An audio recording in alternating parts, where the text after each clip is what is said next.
I once heard ministry described by someone as a roller coaster. In fact, I think it was Paul Unger that asked me at one time, do you enjoy roller coasters? Because you better get ready. And I guess I realized through the years that a roller coaster can be a pretty good description of what it is to be in ministry. You have these incredible mountaintop high points. And gosh, then you encounter those valleys too. And some of them are kind of shadowy, dark places sometimes. And as you ride that roller coaster, I think sometimes it's literally out of anxiety or fear that you grab hold of that safety bar. You know, the old roller coasters when you rode in a car always had that safety bar. And I think sometimes you grabbed hold of that bar because there was anxiety and fear. But I think more often, at least when I reflect on my roller coaster ride in ministry, I grabbed that bar because I thought I could somehow control that car.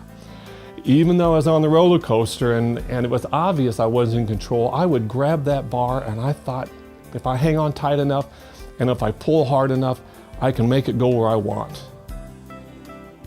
And it took a long time of riding the coaster like that. And I really don't know the first time it happened, and my guess is that probably there was somebody in the cart with me that pried my fingers off that bar, but I realized that I had thrown my arms up in the air and I was just riding.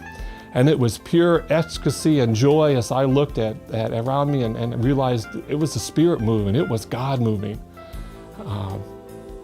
And the ride became totally different. Now, I'd like to be able to say that I kept my hands off that bar most of the time, but probably reality isn't. I kept grabbing on thinking that somehow I was going to control it. But every once in a while, I'd realize what I was doing and I'd let go again. And I guess when I think about retirement, I'm hoping at least that I'm going to be able to be more consistent in keeping my hands off the bar and just enjoying the ride and seeing the work of God around me and aligning myself with it whenever and wherever I can. Well, retirement that's just a name. This is just shifting from one room to another. We will serve forever. And even when this life ends, we will serve still. What we will be doing then, we don't know. Had it not been for my mother's declining health, I would have continued serving full-time for another 4 or 5 years. But we do have covenants more than just the ones with our clergy colleagues. Family is also important. So I'll be wrapping this part of this ministry up and moving to do some other things in other places. And someday the Lord Jesus will say, now that's enough. Come walk with me. Well, I'm starting a new adventure. I'm not sure exactly where God is leading me, but I know in the next few years I'll be going back and forth to Oklahoma where my mother lives. She turns 91 and I will be helping take care of her. Her dream is to stay in her own home until she's gone, and so we're trying to make that a reality for her. Well, I was thinking about this and I said there are two things that's on my plate right now. One of the things will be to have some more time with my wife and my kids and grandkids. And we're all looking forward to that, to be able to share that time together. But you mentioned mission, and you know that's something that I'm really involved in. I'm working with Bonnie Wolf right now to do mission trips to the Caribbean, the Eastern Caribbean, Eastern and Southern Caribbean. In fact, by the time conference comes around, I hope we can publicize our first trip going to the Bahamas in January or February of 2018. So that is the thing that's driving me right now when I look forward to retirement. Well, people have asked me, what are you going to do when you retire? And I've got two kinds of answers. Answer number one is, I'm going to buy a big couch with an unlimited supply of marshmallows and lay on that couch all day watching soap operas.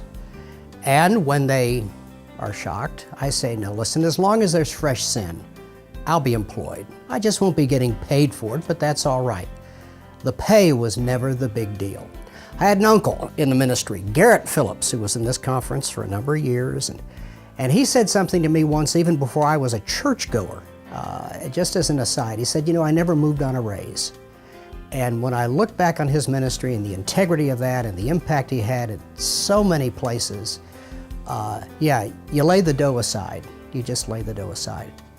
When I was a student at Asbury Seminary, and yes, I graduated from Asbury, Bishop Frank Robertson came and spoke in chapel. He was from the Louisville Conference.